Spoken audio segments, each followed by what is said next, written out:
কোরআন পড়া। হাফেজ সাহেবরা যারা কোরআন পড়বে তারা সুললিত কণ্ঠে সুন্দর করে কোরআন পড়বে, ধীরস্থির ভাবে পড়বে। আল্লাহ তাআলা বলেন ওয়ারাত্তিলিল কুরআনা তারতিলা, কোরআন ধীরে ধীরে পড়েন। নাসাইর বর্ণনা 1015 নম্বর হাদিস। ক্বালা রাসূলুল্লাহ সাল্লাল্লাহু আলাইহি ওয়াসাল্লাম যায়্যিনুল কুরআনা বিআসওয়াতিকুম, আল্লাহ নবী বলেন তোমরা কোরআনকে সাজাও, তোমাদের সুললিত কণ্ঠের মাধ্যমে তোমরা কোরআন সুন্দর করো। এর মানে সুললিত কণ্ঠে তোমরা কোরআন পড়ো। নবীজি বললেন তোমরা সুন্দর আওয়াজে কোরআন পড়ো। আমাদের নবীজি কত চমৎকার ভাবে কোরআন পড়তেন, একটা হাদিস শুনেন, সহিহ বুখারীর 5047 নম্বর হাদিস। হাদিসের বর্ণনাকারী সাহাবীর নাম আব্দুল্লাহ ইবনে মুগাফফাল রাদিয়াল্লাহু তাআলা। তিনি বলেন রাআইতু রাসূলুল্লাহি সাল্লাল্লাহু আলাইহি ওয়াসাল্লাম ইয়াকরাউ ওয়া হুয়া আলা নাকাতিহি আও জামালিহি। রাসূলুল্লাহ সাল্লাল্লাহু আলাইহি সাল্লামকে আমি দেখলাম তিনি তার উটনির উপর অথবা উটের উপর বসে রইছে, ওয়া হিয়া তাসিরু বিহি, ওট আল্লাহ নবীরে নিয়ে চলতেছে। ব্যাপারটা কল্পনায় আনেন, আমাদের নবী ওটের উপরে বসা, ওট আমাদের নবীকে নিয়ে চলতেছে, আর নবীজি তখন কি করতেছিলেন? আমি শুনলাম নবীজি ইয়াকরাউ সূরাতুল ফাতহি, 26 পারা একটা সূরা আছে 10 নম্বর পৃষ্ঠায়, সূরাতুল ফাতহি। এই সূরাটা নবীজি তেলাওয়াত করতেছে। কখন? যখন নবীরে ওট নবীকে নিয়ে চলতেছে, এই চলন্ত অবস্থায় আল্লাহ নবী সূরাতুল ফাতহি তেলাওয়াত করতেছে। কিভাবে তেলাওয়াত করতেছিলেন? সাহাবী বলেন ওয়া হুয়া ইউরাজ্জিউ, আল্লাহ নবী ছন্দময় করে, স্পন্দন সৃষ্টি করে সুললিত কণ্ঠে কোরআন তেলাওয়াত করতেছিলেন। অনেক চমৎকার ভাবে কোরআন তেলাওয়াত করতেছিলেন রাসূলুল্লাহ সাল্লাল্লাহু আলাইহি সাল্লাম। খুব সুন্দর ভাবে স্পন্দন সৃষ্টি করে ছন্দময় করে আল্লাহ রাসূল কোরআন পড়তেছিলেন। তাহলে সুললিত কণ্ঠে সুন্দর আওয়াজে কোরআন পড়ার চেষ্টা করা, আল্লাহ তৌফিক দান করেন। কোরআনের কিছু আয়াত আছে, এই আয়াতের মধ্যে আযাব গজবের কথা আছে। চেষ্টা করা ওই সমস্ত আয়াতের সামনে আসলে 2-3 বার দোহরায়া পড়া আয়াতগুলা। কি করে পড়া? দোহরায়া পড়া। যেমন সূরা মাঈদার 118 নম্বর আয়াত, শুধু এক আয়াত আল্লাহ রাসূল সারা রাত পড়ছে। কোন সূরা? সূরা মাঈদা। কত নম্বর আয়াত? 118। ইবনে মাজার হাদিস 1350 নম্বর হাদিস। এই হাদিসের বর্ণনাকারী আবু যর গিফারি রাদিয়াল্লাহু তাআলা আনহু বলেন আমি রাসূলুল্লাহ সাল্লাল্লাহু আলাইহি সাল্লামকে দেখলাম রাতের বেলা এক আয়াত তাহাজ্জুদ নামাজে পড়তেছে। কোন আয়াতটা? সূরা মাঈদার 118 নম্বর আয়াত। এই আয়াত পড়তে পড়তে হাত্তা আসবাহা ইয়ারদুদুহা, আল্লাহ রাসূল বারবার এটা পড়তে পড়তে সকাল করে দিছে। এক আয়াত বারবার পড়তেছিলেন, সকাল হয়ে গেছে। এবার আয়াতটা শুনি, আয়াতের অনুবাদটাও শুনি। আল্লাহ বলেন ইন তুআযিবহুম ফাইন্নাহুম ইবাদুক, আল্লাহ যদি আপনি তাদেরকে শাস্তি দেন তারা তো আপনার বান্দা। ওয়া ইন তাগফির লাহুম ফাইন্নাকা আনতাল আজিজুল হাকীম, আল্লাহ আপনি যদি তাদেরকে ক্ষমা করে দেন তাহলে আপনি তো মহাপরাক্রমশালী মহাপ্রজ্ঞাময় আল্লাহ। আল্লাহ তাদেরকে যদি আযাব দেন তারা আপনার বান্দা, আর তাদেরকে যদি ক্ষমা করেন আপনি মহাপরাক্রমশালী মহাপ্রজ্ঞাময় আল্লাহ, এটাও আপনি পারেন। এই সূরা মাঈদার 118 নম্বর আয়াতটা রাসূল সাল্লাল্লাহু আলাইহি সাল্লাম তাহাজ্জুদ নামাজে সারা রাত বারবার পড়তেছিলেন, কারণ এই আয়াতের বিষয়বস্তু ঈসা নবীর সাথে সম্পর্ক। কোন নবী? ঈসা নবী উম্মতের জন্য আল্লাহর কাছে এটা বলবে, আল্লাহ তাদেরকে যদি আপনি শাস্তি দেন তারা তো আপনার বান্দা, তাদেরকে যদি ক্ষমা করেন আপনি তো মহাপরাক্রমশালী মহাপ্রজ্ঞাময়। আমাদের নবী উম্মতের জন্য টেনশনে ভরে গেলেন যে ঈসা নবী উম্মতের এত টেনশন, আমাদের নবী আমাদের টেনশনে সারা রাত এক আয়াত বারবার পড়তেছেন। তাহলে কি শিখলাম? কোরআন পড়া 4 নাম্বার রমজানের আমল। নামাজেও পড়া, নামাজের বাহিরেও পড়া। আল্লাহ আমাদের সকলকে তৌফিক দান করেন। 5 নাম্বার করণীয় রমজানে তাহাজ্জুদ পড়া। সাহরির সময় উঠে 8 রাকাত তাহাজ্জুদ পড়বেন। 8 রাকাত তাহাজ্জুদ পড়া এটা 12 মাসের আমল। রাসূল সাল্লাল্লাহু আলাইহি সাল্লামের 12 মাসের আমল হলো 8 রাকাত তাহাজ্জুদ পড়া। আপনি চাইলে প্রতিদিন পড়তে পারেন। রমজানে যেহেতু সাহরির সময় আল্লাহ আপনাকে উঠার তৌফিক দান করবেন, রমজানে আপনি 8 রাকাত তাহাজ্জুদ নামাজ পড়তে পারেন। তিরমিজির 2616 নম্বর হাদিসের বর্ণনা, রাসূলুল্লাহ সাল্লাল্লাহু আলাইহি সাল্লাম বলেন কল্যাণের অনেকগুলা দরজা, এর মধ্যে অন্যতম 3টা দরজা। 1 নাম্বার আস-সাওমু জুন্নাহ, রোজা রাখা কল্যাণের দরজা। 2 নাম্বার আস-সাদাকাতু, সদকা করা কল্যাণের দরজা। নবীজি বলেন সদকা এমন একটা ইবাদত, তুতফিউল খাতিআতা কামা ইউতফিউল মাউন নার, পানি যেমন আগুনকে নিভিয়ে দেয়, সদকা মানুষের গুনাহগুলা ধুয়ে মুছে সাফ করে দেয়। 3 নাম্বার, ওয়াসালাতুর রাজুলি মিন জাওফিল লাইল, রাতের বেলা তাহাজ্জুদ নামাজ পড়া। তাহলে বলেন তো 12 মাসের সুন্নাহ কয় রাকাত তাহাজ্জুদ? 8 রাকাত তাহাজ্জুদ, এটা 12 মাসের সুন্নাহ। আপনি রমজানে যেহেতু উঠবেন আপনি পড়তে পারেন। তারাবি শুধু রমজানের ইবাদত, তাহাজ্জুদ 12 মাসের ইবাদত। তারাবি 20 রাকাত, এটা সাহাবায়ে কেরামের ঐক্যমত। 8 রাকাত তাহাজ্জুদ, এটা নবীর 12 মাসের সুন্নাহ। রমজান মাসে যেহেতু শয়তান বন্দী থাকবে, কিছু মানুষ আছে আপনাকে ডিস্টার্ব করার জন্য আসবে। আপনি বৈশা বৈশা কোরআন তেলাওয়াত করতেছেন, নিয়ত হলো আপনি 3 পারা কোরআন পড়বেন। 1 পারা কোরআন পড়া শেষ হয়েছে, এই মুহূর্তে একজন পিছন দিয়ে আইসা বলে আসসালামু আলাইকুম। আচ্ছা, আপনার কি দরকার আছে ওনারে সালাম দেওয়া? উনি তো কোরআন পড়তেছে, ইবাদত করতে দেন না। সালাম দিয়ে বলতেছে ভাই গুরুত্বপূর্ণ একটা কথা আছে, তো আপনি বাস কোরআন তেলাওয়াত শেষ করছেন। 1 পারা পড়ার পর বললেন ভাই আরো 2 পারা বাকি আছে আমার, তো বলতেছে একটু পরে পড়েন, আমার একটা গুরুত্বপূর্ণ কথা আছে। কয় বলো, কি বলবা? রোজা রাখছেন? আলহামদুলিল্লাহ রাখছি। সাহারি খেয়েছেন? আলহামদুলিল্লাহ খেয়েছি। রাতে তারাবি পড়ছেন? গতকাল প্রথম তারাবি গেছে। আলহামদুলিল্লাহ পড়েছি। ভাই 20 পড়ছেন না 8 পড়ছেন? কি জিজ্ঞাসা করলো? 20 পড়ছেন না 8 পড়েছেন? এই কথাগুলো না অনেকে অনেকের গায়ে ইচ্ছা করে নিয়ে নেয়, এই যে যেটা বললাম আমি। আর আপনাদের মাঝে যদি এরকম কেউ থাকেন, তো ওয়াজটা আপনারই করতেছি, চাইলে আপনি দাঁড়াইতে পারেন, আপনারই ওয়াজটা করতেছি। যদি এই জাতীয় অভ্যাস কারো থাকে, নিশ্চিত আপনারই ওয়াজটা করতেছে। এটা রাখেন না, ভালো অভ্যাস নেই। এক ব্যক্তি কোরআন পড়তেছে, আপনার কি দরকার আছে ওর পিছন দিয়ে এখন জ্বালানো? হ্যাঁ, তো যাক জিজ্ঞাসা করছে 20 না 8, আপনি বুদ্ধি করে বলবেন এক কাজ করো, তোমার এই গুরুত্বপূর্ণ প্রশ্নের জবাব দিব, তুমি সুবহানাল্লাহ 100 বার পড়ো। কি পড়ো 100 বার? তো 100 বার পড়বে, পড়ার পর বলবে ভাই পড়া শেষ, বলেন এবার। বলবেন আলহামদুলিল্লাহ 100 বার পড়ো। এই জাতীয় প্রশ্ন যারা করে না, ও আপনার সাথে 8-9 ঘন্টা দিতেও রাজি আছে।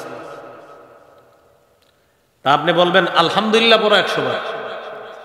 পড়ার পর বলবে ভাই এবার বলেন কয় রাকাত? আপনি বলবেন এবার আল্লাহু আকবার 100 বার পড়ো। পড়ছে, পড়ার পর বলে শেষ, বলো কয় রাকাত? লা ইলাহা ইল্লাল্লাহ 100 বার পড়ো। এর মাঝে কিন্তু আপনি আপনার তেলাওয়াত আগায় নেবেন, 3 বার পড়বেন তো। এটাও শেষ করার পর বলবে ভাই মুখ কিন্তু নড়তেছে, খালি বলেন না কয় রাকাত পড়ছেন। এবার বলবেন একটু কোরআন তেলাওয়াত করো, মসজিদে আসছো মাশাআল্লাহ, পড়ো, তুমিও পড়ো আমিও পড়ি, আমারটাও শেষ হোক তোমারটাও শেষ হোক, পড়ো পড়ো। এটা কি আপনি ভালো কাজ করাইছেন না খারাপ কাজ? ভালো কাজ। এবার আপনার 3 পারা শেষ হয়ে গেছে আলহামদুলিল্লাহ, সেও পড়ছে অনেকক্ষণ, পড়ার পরে কয় ভাই এবার বলেন 20 না 8? আপনি এবার বলবেন 20ও পড়ছি 8ও পড়ছি। হে যে এমন একটা কষ্ট পাবে, অনেক বড় নিয়ত নিয়ে আসছিল। আপনি কি বলবেন? সব বলেন, সবাই কি বলবেন? হ্যাঁ বলবে মানে 20 8 কিভাবে বলবেন? সাহাবায়ে কেরামের ঐক্যমতে শুরুর রাতে পড়ছি 20 রাকাত তারাবি, নবীর 12 মাসের সুন্নাহ।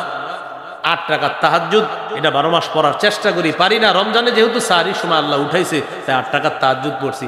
নিয়ত করে আসছিল, অনেক কিছু বলবে, 20 8 দুইটাই, বলবে না দুইটাই তো। নিয়ত করে আসছিল, অনেকক্ষণ জ্বালাবে আপনাকে, আপনি কিছু সওয়াবেরও ব্যবস্থা করে দিয়েছেন। সুবহানাল্লাহ আলহামদুলিল্লাহ পড়ছে, লা ইলাহা ইল্লাল্লাহ পড়ছে, আবার তেলাওয়াতও করছে। এবার বলবেন আসসালামু আলাইকুম, যাও চলে যাও। এরকম 30 সেকেন্ড 1 মিনিটের বেশি সময় তাদেরকে দিবেন না। কিছু গুরুত্বপূর্ণ কথা শিখে রাখবেন, তাহলে ইনশাআল্লাহ কামিয়াব হয়ে যাবে। যেমন নতুন করে কিছু প্রশ্ন আছে ওলামায়ে কেরাম ইমাম সাহেবদেরকে করে কিছু মানুষ, হুজুর সুন্নত না পড়লে কি কোনো গুনাহ আছে? এগুলো কিন্তু শিখায় একদল এদেরকে, কি না পড়লে গুনাহ আছে কিনা। প্রথম কথা আপনাদের কাছে জানতে চাই, এই প্রশ্নটা কি খুবই জরুরি প্রশ্ন? বলেন না সবাই, সুন্নত না পড়লে কি কোনো গুনাহ আছে? এটা কি খুব জরুরি প্রশ্ন? কিন্তু এইগুলা ওলামায়ে কেরাম সম্মুখীন হচ্ছে। তো বুদ্ধিটা কি করবেন? ওলামায়ে হযরত অনেকে আছেন, আপনি পাল্টা বলবেন, আচ্ছা তুমি বলো জান্নাত তোমার জন্য ওয়াজিব হোক, এটা কি তুমি চাও কি চাও না? আপনারা যারা আছেন মনে করেন আপনারাই আমারে প্রশ্ন করছেন, হুজুর সুন্নত না পড়লে কি কোনো ক্ষতি আছে? আমি পাল্টা বললাম, ভাই জান্নাত ওয়াজিব হোক এটা কারা চান আর কারা চান না? এখানে কেউ চান না এমন আছেন? তাহলে সবাই কি চান? জান্নাত ওয়াজিব হোক। রাসূলুল্লাহ সাল্লাল্লাহু আলাইহি সাল্লাম বলেন, কেউ যদি প্রতিদিন 12 রাকাত সুন্নত পড়ে, ফজরের আগে 2 রাকাত, জোহরের আগে 4 রাকাত 6 রাকাত, জোহরের পরে 2 রাকাত 8 রাকাত, মাগরিবের পরে 2 রাকাত 10 রাকাত, এশার পরে 2 রাকাত, কত হলো? 12 রাকাত। এই 12 রাকাত সুন্নত যে নিয়মিত পড়বে, ওয়াজাবাত লাহুল জান্নাত, তার জন্য জান্নাত ওয়াজিব হয়ে যাবে। কি ওয়াজিব হবে? এখন আপনাদের কাছে কি জানতে চাইছি, জান্নাত ওয়াজিব হোক কারা কারা চান বললেন সবাই চাই, তাহলে সুন্নত পড়েন।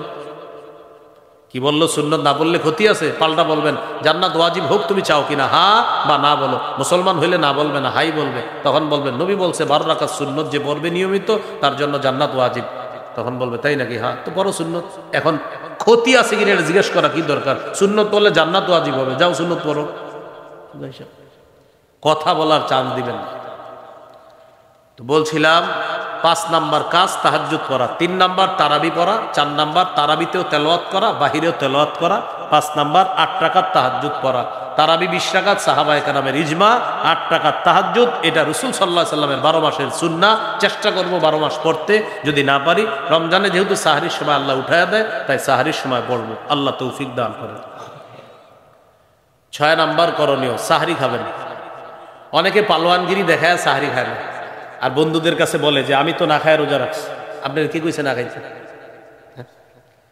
সহিহ বুখারীর বর্ণনা 1921 নম্বর হাদিস, যায়েদ ইবনে সাবিত রাদিয়াল্লাহু তাআলা আনহুর বর্ণনা, তিনি বলেন তাসাহহারনা মা রাসূলিল্লাহি সাল্লাল্লাহু আলাইহি ওয়াসাল্লাম, আমরা রাসূলুল্লাহ সাল্লাল্লাহু আলাইহি সাল্লামের সাথে সাহরি খেয়েছি।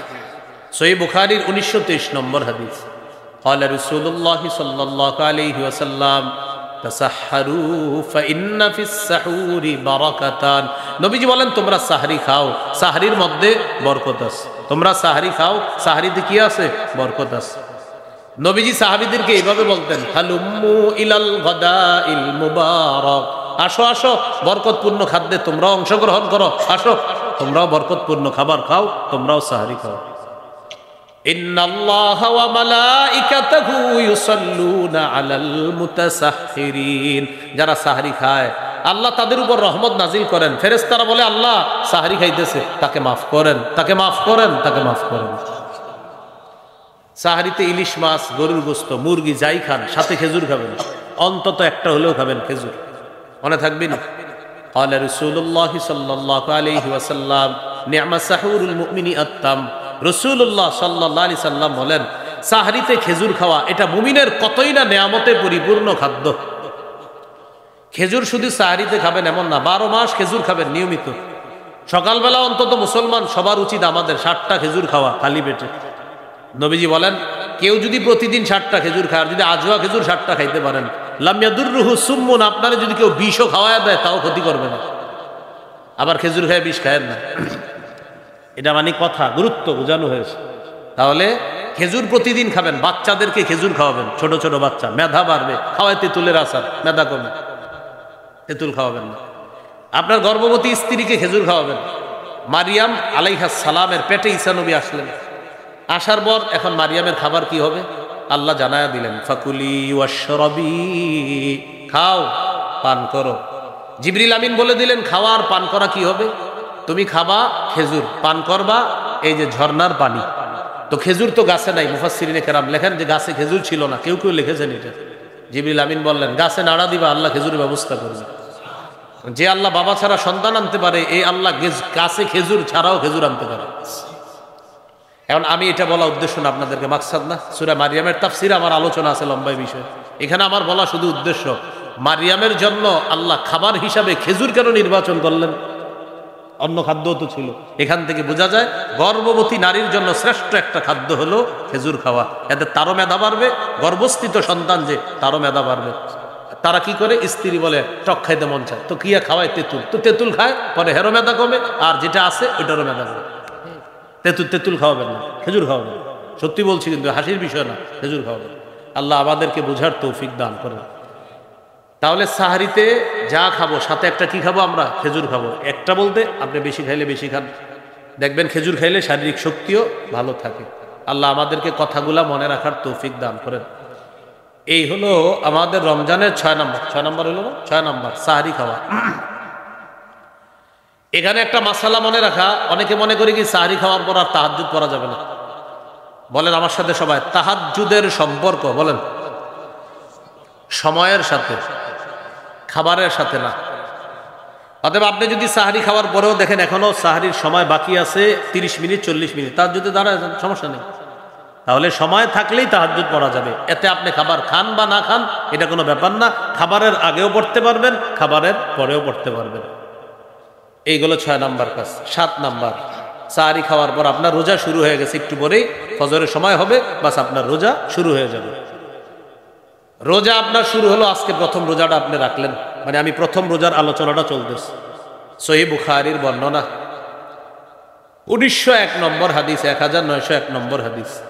قال رسول الله صلى الله عليه وسلم من صام رمضان إيمانا واحتسابا غفر له ما تقدم من ذنبه। কেউ যদি ঈমানের সাথে সওয়াবের আশায় রমজানে রোজা রাখে, তার আগের গুনাহগুলো মাফ। তিরমিজির 614 নম্বর হাদিস। قال رسول الله صلى الله عليه وسلم الصوم جنة حسينة। রাসূলুল্লাহ সাল্লাল্লাহু আলাইহি সাল্লাম বলেন, রোজা হলো জাহান্নাম থেকে বাঁচার জন্য মজবুত ঢাল। যুবক ভাইয়ারা, আরেকটা হাদিস মনে রাখা, তিরমিজির 723 নম্বর হাদিস। এই হাদিসের মধ্যে আসছে, কেউ যদি ইচ্ছাকৃতভাবে একটা রোজা নষ্ট করে, ভাঙ্গে ইচ্ছাকৃতভাবে, যদিও শরীয়তের মাসালা 60টা কাফফারা, শরীয়তের মাসালা ধারাবাহিকভাবে কয়টা রোজা? 60টা রোজা কাফফারা। কিন্তু নবীজি বলেন, কাফফারা যদিও 60টা, এটা একটা নিয়ম। তুমি সারা জীবনও যদি রোজা রাখো, ওই এক রোজার ঘাটতি পূরণ হবে না। একটা রোজার এত দাম আল্লাহর কাছে। 60 রোজা কি? এটা শরীয়তের একটা নিয়ম। আল্লাহ নবী বলেন, তুমি যে কাজটা করছো উম্মত, খুব খারাপ কাজ করছো। ইচ্ছাকৃতভাবে একটা রোজা তুমি নষ্ট করা, সারা জীবনও যদি এইটার ঘাটতি পূরণ করতে যাও, তুমি পারবা না। রোজা আল্লাহর কাছে এত দামি। আবার আল্লাহ আমাদের সকলকে তার কোনো নারী শাসক না হয়। বলেন আল্লাহ আমাদের দেশে একজন ন্যায়পরায়ণ পুরুষ শাসক দিয়ে দেন। তাহলে 3 ব্যক্তির দোয়া ফিরিয়ে দেওয়া হয় না। রোজাদারের দোয়া 2 নাম্বার, ন্যায়পরায়ণ পুরুষ শাসকের দোয়া 3 নাম্বার, ওয়া দাওয়াতুল মাজলুম, মাজলুমের দোয়া ফিরিয়ে দেওয়া হয় না। দোয়া করবো তো ইনশাআল্লাহ। 16 নাম্বার করণীয়, ইতিকাফ করবেন শেষ দশকে। সহিহ বুখারীর 2033 নম্বর হাদিস।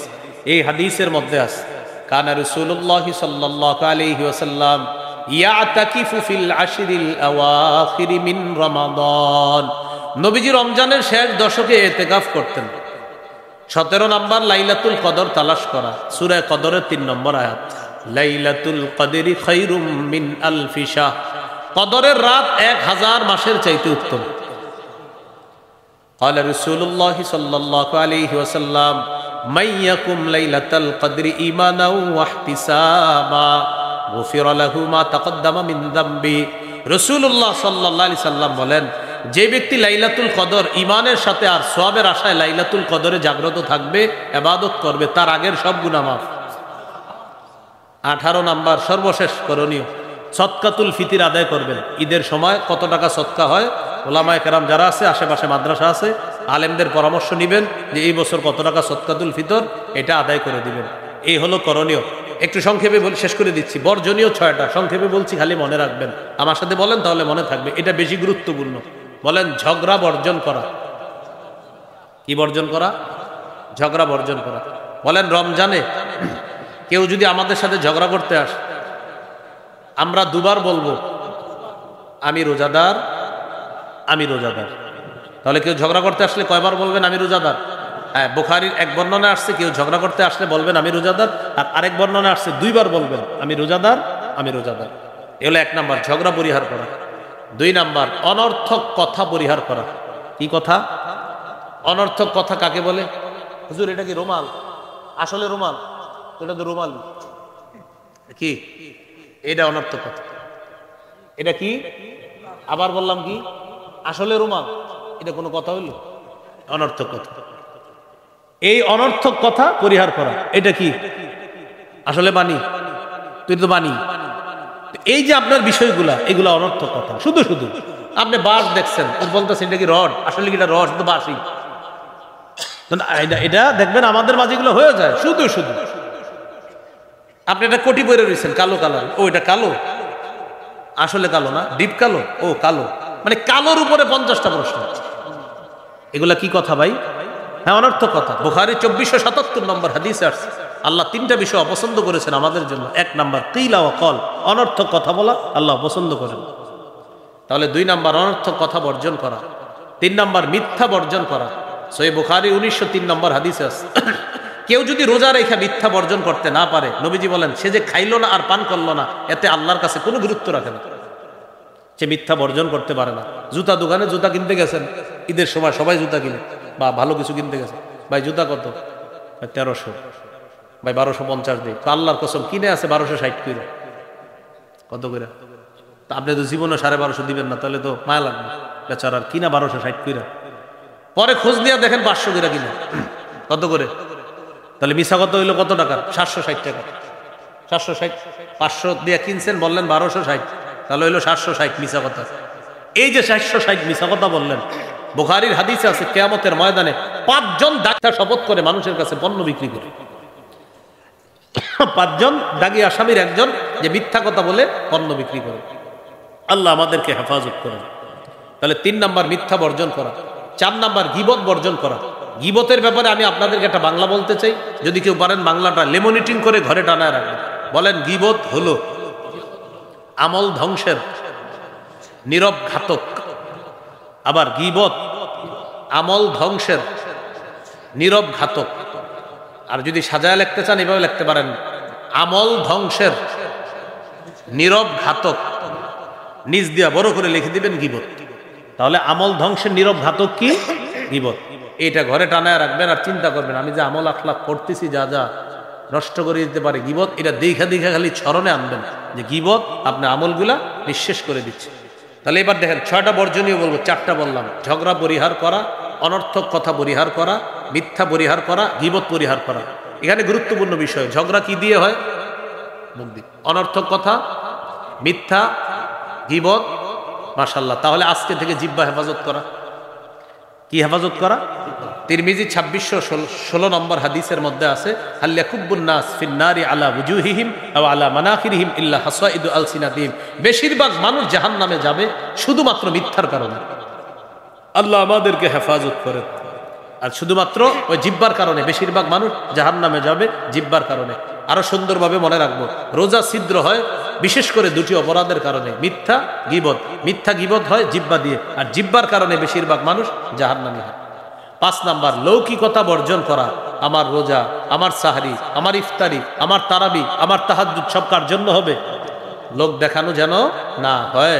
সহিহ ইবনে খুজাইমা হাদিসের একটা কিতাব আছে, 2 নম্বর খণ্ড 140 নম্বর পৃষ্ঠা। রাসূলুল্লাহ সাল্লাল্লাহু আলাইহি ওয়াসাল্লাম বলেছেন, ইয়াকুম শিরকাস সারাইর, শোনো গোপন শিরিক থেকে তোমরা বাঁচো, গোপন শিরিক থেকে বাঁচো। সাহাবীরা বললেন, হুজুর গোপন শিরিক কাকে বলে? নবীজি দেখায় দিলেন, দেখেন তোমাদের কেউ নামাজে দাঁড়ায় এই নিয়তে নামাজটা সুন্দর করে, লিমা ইয়ারা মিন নাজরিন নাসি ইলাই, মানুষ যেন তার নামাজ দেখা বলে বাবা কত সুন্দর নামাজ, এটা হলো গোপন শিরিক। সাহাবী প্রশ্ন করলেন, হুজুর কেউ যদি আল্লাহকে খুশি করার জন্য ইবাদত সুন্দর করে, মানুষ যদি প্রশংসা করে, এটাও কি গোপন শিরিক হবে? নবীজি বললেন, তিলকা আজিলু বুশরাল মুমিন, এটা গোপন শিরিক হবে না, এটা মুমিনের জন্য দুনিয়াতে নগদ সুসংবাদ। পার্থক্যটা বুঝে আসছে তো? বান্দাকে দেখানোর জন্য করলে শিরিক, আর আল্লাহকে খুশি করার জন্য করছেন কিন্তু প্রশংসা করছে বান্দা। উনি নামাজ পড়তেছে, রুকু সেজদা সুন্দরভাবে করতেছে, আল্লাহর জন্য করতেছে। আমি বললাম মাশাআল্লাহ, ওনার রুকু সেজদা সুন্দর। এই যে প্রশংসাটা করলাম, নবীজি বলেন এটা তার জন্য দুনিয়াতে আল্লাহর পক্ষ থেকে সুসংবাদ। তাহলে আমার রোজা, আমার তারাবি, সাহরি, ইফতারি সব হবে আল্লাহর জন্য। লৌকিকতা বর্জন করা। 6 নাম্বার অপচয় বর্জন করা।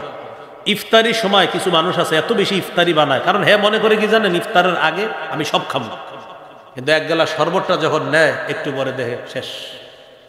আপনি এতগুলা কেন বানাইলেন? অপচয় করা যাবে না ভাই। কি করা যাবে না? অপচয় করা যাবে না। কোরআনের মধ্যে অপচয়ের অনেকগুলা আছে, এর মধ্যে 2টা উল্লেখযোগ্য। এক জায়গায় আছে ওয়ালা তুসরিফু, আরেক জায়গায় আছে ওয়ালা তুবাযজিরু। ওয়ালা তুসরিফু মানিও অপচয় করো না, ওয়ালা তুবাযজিরু মানিও অপচয় করো না। এখানে মাদ্রাসা অনেক ছাত্র ভাই আছেন, এই জন্য বলতেছি কথাটা। ইসরাফ আর তাবজিরের পার্থক্য কি? ইসরাফ মানিও অপচয় করা, তাবজির মানিও অপচয় করা।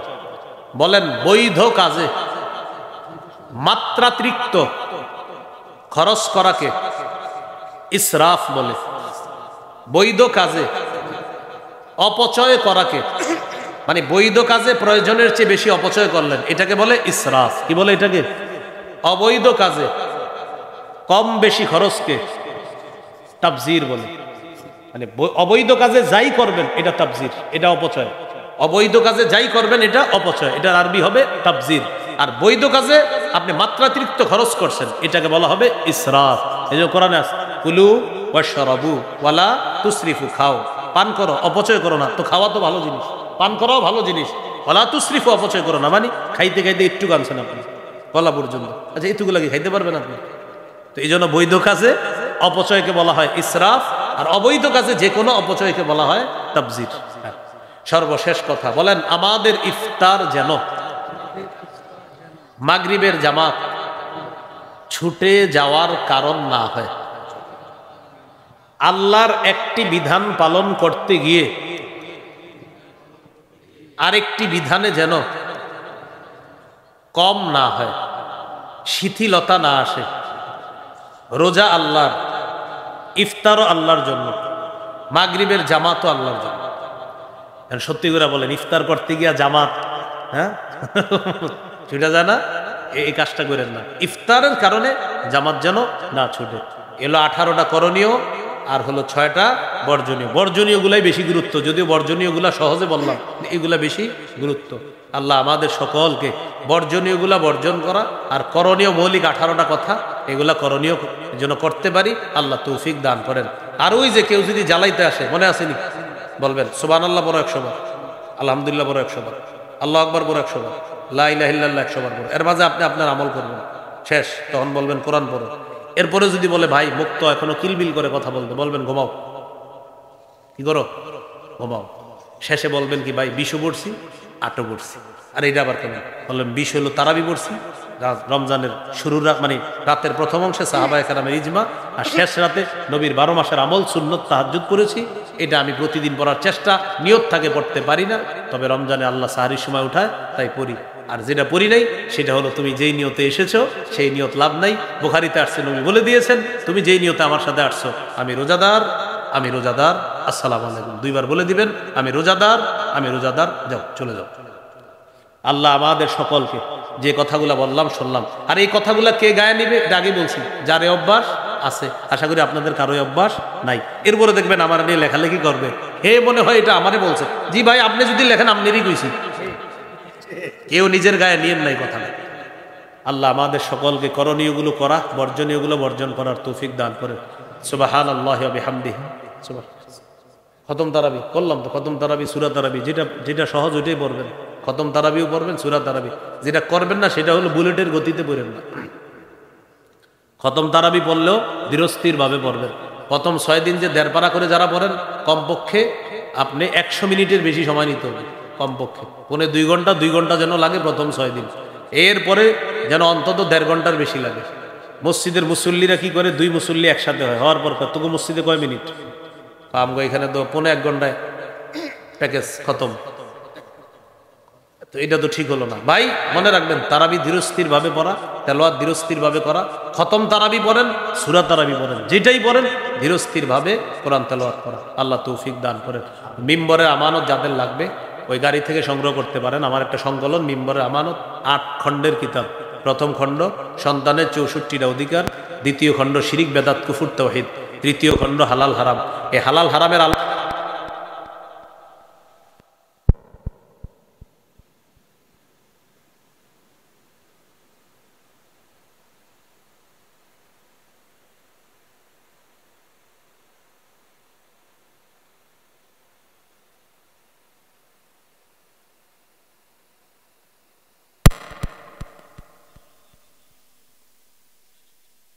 এই কথাগুলো গুরুত্ব দেওয়ার তৌফিক দান করেন। আমাদের মা, আমাদের বাবা যারা থাকে তারা আদর করে সন্তানটা সাহারিতে ওঠায় না, স্বাস্থ্য নষ্ট হবে, থাক 18 বছরের শিশু, 21 বছরের শিশু, আহারে শরীরটা খারাপ হয়ে যাবে, এই জন্য উঠায় না। এটা কোনো কথা হলো? সূরা তাহরিমের 6 নম্বর আয়াতে আল্লাহ বলেন, ইয়া আইয়ুহাল্লাযীনা আমানু কু আনফুসাকুম ওয়া আহলিকুম নারা। হে ঈমানদারগণ, নিজেদেরকে, পরিবারকে আগুন থেকে বাঁচাও, যে আগুনের জ্বালানি মানুষ এবং পাথর। আল্লাহ আমাদের সকলকে গুরুত্ব সহকারে 29টা হোক 30টা হোক সম্পূর্ণ রোজাগুলা যেন আমরা রাখতে পারি, আল্লাহ তৌফিক দান করেন। 8 নাম্বার, দান করা। রমজান মাসে দানের মাত্রাটা বাড়ায় দিবেন। এমনি তো আমরা একটু আগে আমল শিখছি, নিয়মিত জানি কয়টা আমল করবো মরার আগ পর্যন্ত? 3টা বলেছিলাম, তেলাওয়াত করা, 5 ওয়াক্ত নামাজ পড়া, সাধ্য অনুযায়ী দান করা। রমজানে দানের মাত্রাটা বাড়ায় দেওয়া। সহিহ বুখারীর বর্ণনা 6 নম্বর হাদিস, কানা রাসূলুল্লাহ সাল্লাল্লাহু আলাইহি ওয়াসাল্লাম আজওয়াদান নাস ওয়া কানা আজওয়াদা মা ইয়াকুনু ফি রমাদান হিনা ইয়ালকাহু জিবরিল। রাসূলুল্লাহ সাল্লাল্লাহু আলাইহি সাল্লাম মানুষের মাঝে সর্বশ্রেষ্ঠ দানশীল মানুষ ছিলেন। রমজান মাসে নবীজির দান করার মাত্রা আরো বেড়ে যেত। সূরা মুনাফিকুন 10-11 নম্বর আয়াত, 28 পারা 14 নম্বর পৃষ্ঠার একদম শেষের দিকে আল্লাহ বলেন, وَأَنْفِقُوا مِمَّا رَزَقْنَاكُمْ مِنْ قَبْلِ أَنْ يَأْتِيَ أَحَدَكُمُ الْمَوْتُ। তোমাদের কারো কাছে মৃত্যু আসার আগেই তোমরা দান করো আমার দেয়া রিজিক থেকে। فَيَقُولَ رَبِّ لَوْلَا أَخَّرْتَنِي إِلَى أَجَلٍ قَرِيبٍ। যখন মৃত্যু এসে যাবে তখন সে বলবে, আল্লাহ আরেকটু সুযোগ দেন। কেন? فَأَصَّدَّقَ, আমি দান করব, সদকা করব। وَأَكُن مِّنَ الصَّالِحِينَ, আমি ভালো মানুষ হয়ে যাব, আল্লাহ সুযোগ দেন। আল্লাহ জবাব দিচ্ছেন, ওয়ালাই ইউআখিরাল্লাহু নাফসান ইযা জাআ আজালুহা। মৃত্যু আসলে আল্লাহ কিছুতে আর কাউকে সুযোগ দিবেন না। তাহলে মৃত্যুর আগে দান করা, এই হলো 8 নাম্বার, রমজানে বেশি দান করা। 9 নাম্বার, নফল ইবাদত বেশি বেশি করা, নফল ইবাদত। আবু দাউদের হাদিস 864 নম্বর হাদিস, ক্বালা রাসূলুল্লাহ সাল্লাল্লাহু আলাইহি ওয়াসাল্লাম, ইন্না আউওয়ালা মা ইউহাসাবুন নাসু বিহি ইয়াউমাল কিয়ামাতি মিন আমালিহিম আস-সালাহ। কিয়ামতের ময়দানে আমলের মধ্যে সর্বপ্রথম হিসাব হবে নামাজের হিসাব। এখানে সুন্দর দুটি বাংলা মনে রাখি আমরা, বলেন আমার সাথে, আল্লাহর হকের ক্ষেত্রে সর্বপ্রথম নামাজের হিসাব হবে, বান্দার হকের ক্ষেত্রে সর্বপ্রথম রক্তের হিসাব হবে। রক্ত মানে আপনি কাউকে হত্যা করলেন, এই রক্তের হিসাব হবে বান্দার হকের ক্ষেত্রে। আর আল্লাহর হকের ক্ষেত্রে সর্বপ্রথম নামাজের হিসাব হবে। তো নামাজের হিসাব যখন হবে, দেখা যাবে যে তার ফরজগুলা মাশাআল্লাহ পরিপূর্ণ আছে। ফাইন কানাত তাম্মাতান কুতিবাত লাহু তাম্মা, যদি তার ফরজ ইবাদতগুলা পরিপূর্ণ হয়, তার আমলনামায় সওয়াবও পরিপূর্ণ লেখা হবে।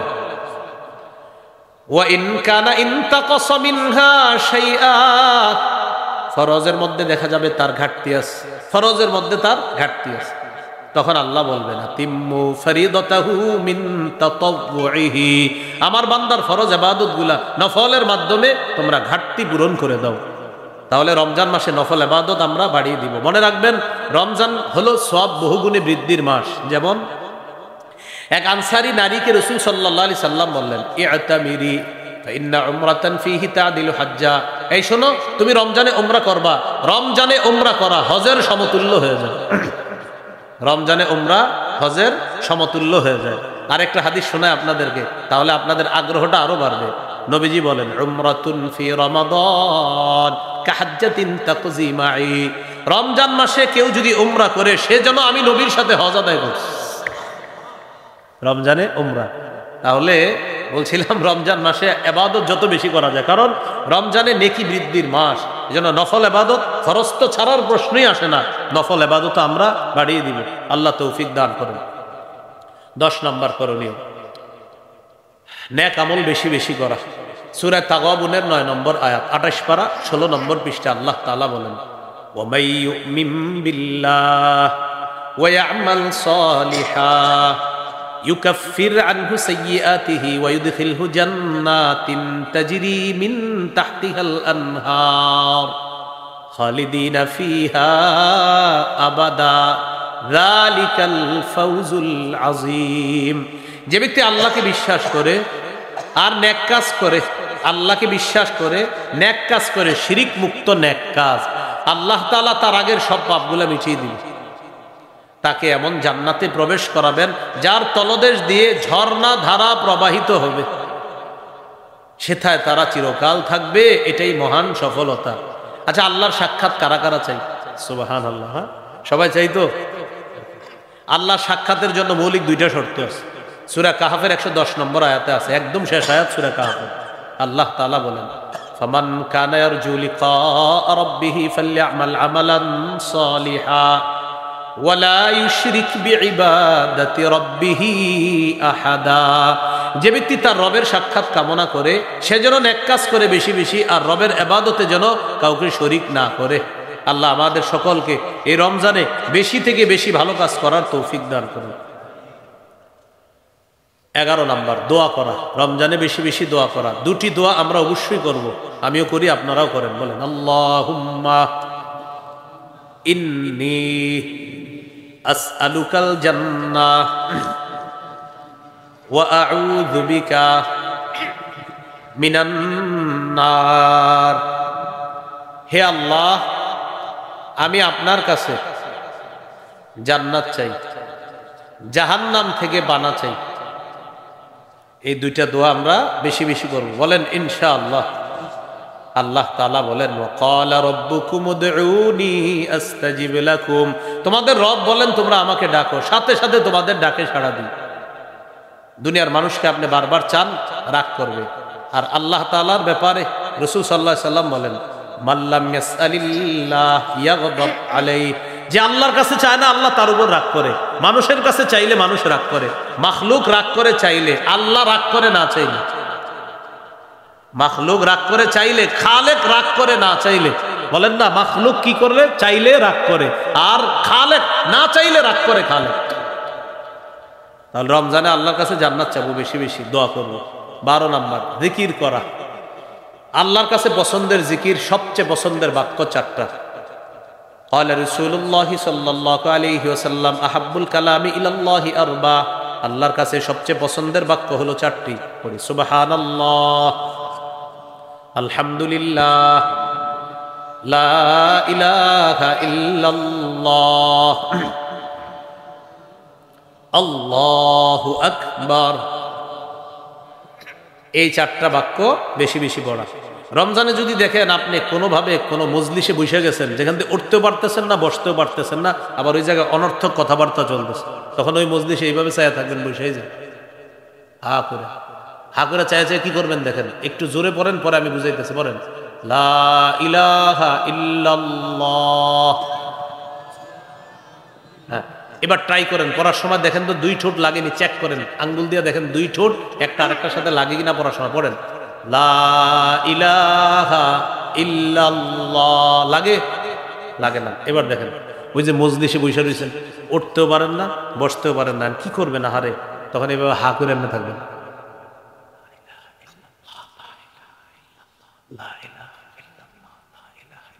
হ্যাঁ, ভাববে কি আপনি হা করে হের কথা শুনতেছেন, আসলে তো আপনি ঠোঁট লাগানো ছাড়া একটা জিকির করতেছেন। তিরমিজির 3592 নম্বর হাদিস, ইল্লা ফুতিহাত লাহু আবওয়াবুস সামা হাত্তা তুফজিয়া ইলাল আরশ।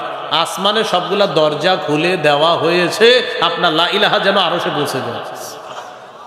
তাহলে হ্যাঁ ভাবে আপনি হের কথা শুনতেছেন, আর রাসূল বলেন না বেটা ও তো তোর দিকে এইভাবে তাকায় আছে, আসলে আসমানের দরজা খুলতেছে। মনে থাকবেনি টেকনিকটা। যদি দেখেন যে এমন জায়গায় পুড়ে গেছেন, না পারতেছেন ছুটতে, না পারতেছেন মানে ছুটতে গেলে বলে আরে বসো আর একটু, তখন দেখবেন যে এনে তো গিবত শেখায় তো খালি। হ্যাঁ ভাববে আমাকে কথা মন দিয়ে আসে না তো, ঠোঁট লাগে না। ভাববে কি আপনি এর কথা শুনতেছেন, আসলে তো আপনি ঠোঁট লাগানো ছাড়া লা ইলাহা ইল্লাল্লাহর জিকির করতেছেন। এই জন্য মনে রাখবেন, পৃথিবীর একমাত্র জিকির লা ইলাহা ইল্লাল্লাহ, যেটা 24 ঘন্টা করলেও আপনারা বুঝবেও না কেউ আপনি যে জিকির করতেছেন। মনে থাকবেনি টেকনিকটা। আল্লাহ তৌফিক দান করে। তাহলে 12 নাম্বার জিকির করা। 13 নাম্বার ইফতার করা, সারাদিন রোজা রাখলেন ইফতার করবেন। 14 নাম্বার ইফতার করানো। ইফতার করা 13, 14 নাম্বার ইফতার করানো, ফজিলতের কাজ দুটোই। 15 নাম্বার ইফতারের সময় দোয়া করা। তিরমিজির 3598 নম্বর হাদিসের বর্ণনা, قال رسول الله صلى الله عليه وسلم ثلاثة لا ترد دعوتهم।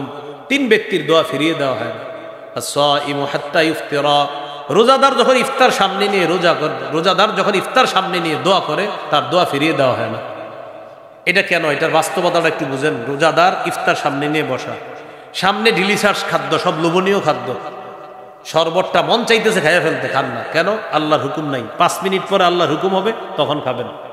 সবগুলা মনে হইতেছে আপনি শেষ করে ফেলবেন, কিন্তু আপনি খান না কেন? আমার রবের হুকুম নাই। ওই মুহূর্তে কি পরিমাণ আল্লাহর ভয় আপনার মধ্যে কাজ করলে এই খানাগুলো আপনি খান না। তাই ওই সময় আল্লাহর কাছে দোয়া করেন, কবুল নগদ। ওয়াল ইমামুল আদিল। ন্যায়পরায়ণ পুরুষ শাসকের দোয়া ফিরিয়ে দেওয়া হয় না। ন্যায়পরায়ণ কি শাসক? এটা 3 বার কোন কি শাসক? আবার বলেন। আবার ন্যায়পরায়ণ তো ইফতারের সময় আল্লাহর কাছে এই দোয়াটাও করতে পারেন, আল্লাহ বলেন কিয়ামতের আগে আমাদের দেশে আর কোন নারী শাসক যেন না হয়। কি যেন না হয়? কেন? সবাই জোরে বলেন কেন? আরো জোরে বলেন, সুন্দর করে জোরে বলেন। قال رسول الله صلى الله عليه وسلم لا يفلح قوم ولوا امرهم امرأتان। নবীজি বলেন ওই জাতি কিছুতেই সফল হবে না যে জাতি তাদের নেতৃত্বে কোনো নারীকে বসায় দেয়। এরপরেও যদি কোনো নারীকে আপনি নেতৃত্বে বসাইতে চান, সমস্যা নেই, একটা পোস্টার বানাইবেন, আগামীতে আবারও নারী নেতৃত্ব চাই, কেননা সারা জীবন হতবাগা থাকতে চাই, এভাবে লেখেন। কোনো হুজুর আপনারা কিছু বলবেন না। যদি আপনি নিজে নিজে পোড়া কপাল থাকতে চান, কি লিখবেন? সুন্দরভাবে লিখবেন যে আগামীতে আবারও নারী শাসক চাই, হাদিসের ভাষ্য অনুযায়ী আমি সারা জীবন বুদাইর মতো এরকম হতবাগা থাকতে চাই। এই সমস্যা নাই তো? না, আপনারা কি কিন্তু না করবেন, লিখে রাখবেন। তাহলে নবীজি বললেন নারী শাসক যদি কেউ বানাও তোমাদের জীবনে সফলতা আসবে না। এখনো আমাদের বুঝে কেন আসে না? 47 জন প্রেসিডেন্ট পরিবর্তন হইলো, একটাও নারী হইল না। বারবার ঘুরে ঘুরে অন্যদের দেশে নারী বানায় দেয়, ছলে বলে কৌশলে আমাদেরকে গোলাম বানায় রাখতে চায়। তাহলে কি দোয়া করবো? আল্লাহ আমাদের দেশে